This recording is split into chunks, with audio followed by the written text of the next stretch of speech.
Geeks and geekettes, gats and gittens, welcome to another edition of Whatcha Readin. As a writer of some renown, I'm comic book famous. It's just below jazz famous, in case you were wondering. People ask me every once in a while, it's a common question, what do you read? When you're not writing, what do you read? And that's what this show is all about.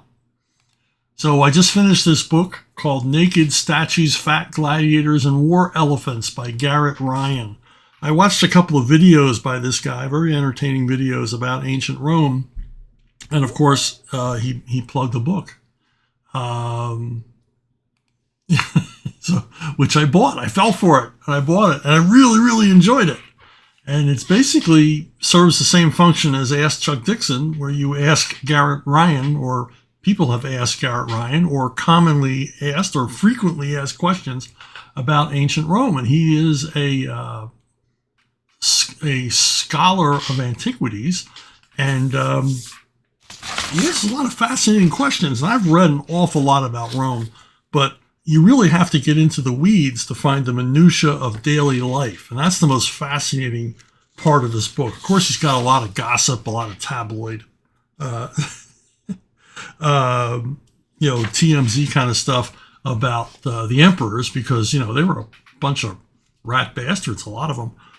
Most of them were not nice guys or weirdos or pervs or just strange in a lot of different ways. And the thing is, there's so much we can learn about Rome, the cliche of how Rome fell. We have to pay attention to that. Of course we do. But there's other things. There's so many moving parts in the reason why Rome rose to greatness and declined to insignificance.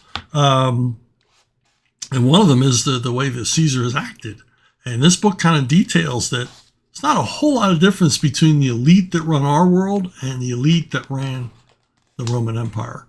They had their foibles, let us say, their flaws, their feet of clay.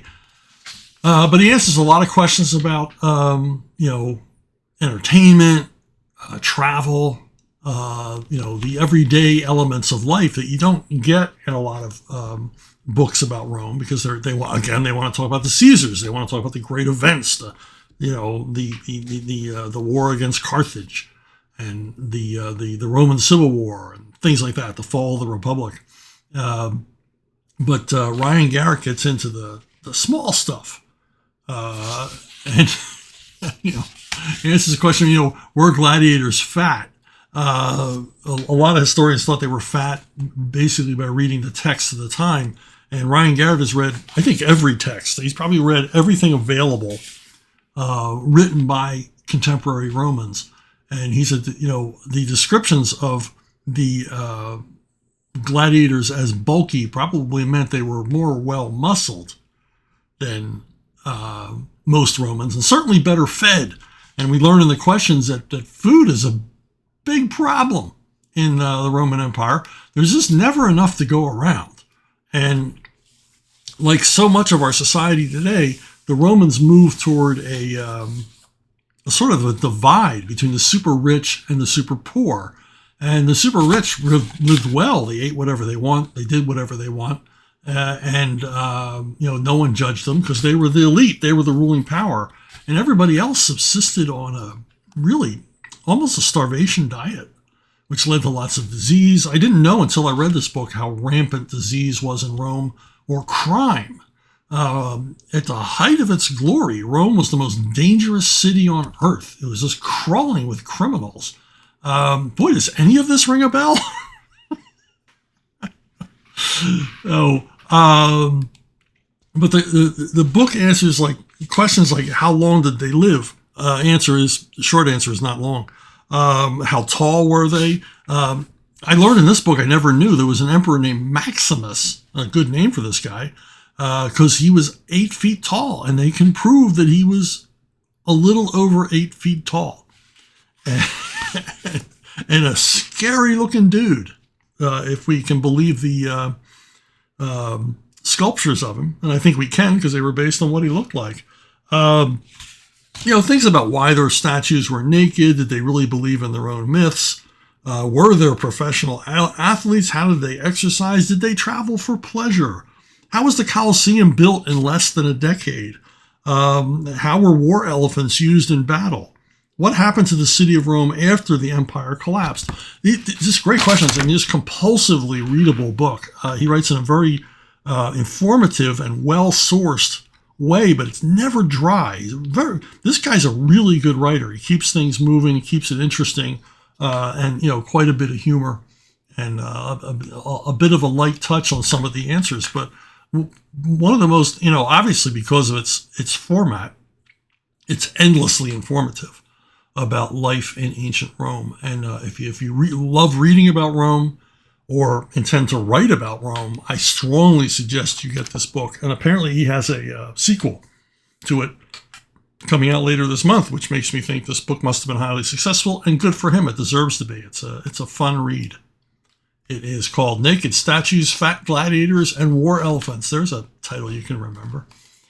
Now, I've been curious for a long time about the Batman manga series that ran in the 60s. It ran concurrent with the television series, which apparently, from reading the introduction to this volume, was as big a hit in Japan as it was here in the United States. That Batmania swept Japan for a little while, and they had their own version of Batman comics. And they were written and drawn by the guys who had created Eighth Man, which was appearing on American television at the time, the animated series of Eighth Man. So these guys were the logical creators to put on a project like this. Now, the thing about it is it's definitely written for kids. The stories are very simplistic, but they share an element in common with the Batman stories done at the time. They are largely riddle stories, largely Gardner Fox type stories, where a evil scientist creates something evil and uses it to commit crimes, because that's what evil scientists do. They run around committing crimes in costumes. And there's some pretty inventive stuff in here, but like I said, it's very simplistic. And there's not a lot you'd recognize from that mythos. It's really pared down. You got Batman, you got Robin, you've got the Batmobile, you've got a guy that they call Inspector Gordon. He doesn't look like any version of Jim Gordon I've ever seen. And his role seems to be to sit behind a desk. I have to wonder how much of the TV show or comics they used for reference, because things that are common in the comics simply don't appear here. We don't see the bat phone. We don't see the bat poles from the TV show or anything like that. So I got to wonder how much of this material were the creators exposed to when they started doing this series. Then as the stories go on, it's a pretty fat volume, and I understand there's a second volume of these. As the stories go on, more and more common bat elements are introduced. So I got to think, well, these guys were exposed to more reference material as they went along. None of the standard Batman villains like the Joker or anybody else appear in these. Like I said, they're very, very stripped down. But they create new villains. There's this pretty terrific gorilla villain. Very convoluted storyline, but it's pretty cool. And then there's another one that I wonder why American comic book creators didn't steal. He's the human rubber ball. And he gives Batman and Robin quite a runaround in the story and seems nearly undefeatable. So, that's kind of interesting. And then there's this other character called Magician Go-Go, who's so obviously the weather wizard. He kind of looks like the weather wizard, and he controls the weather. So I got to wonder, did the creators just get a pile of American comics sent to them by DC and, just decide to, pick and choose from all of DC's continuity? I don't know. But it was fun. It was a fun read, kind of informative to see. Interesting to see how other creators approach material, especially cross-culture like this. I probably won't get the second volume because, like I said, these are written for kids. They're not terribly memorable. They're not all that engaging. I kind of read them from a an academic interest, or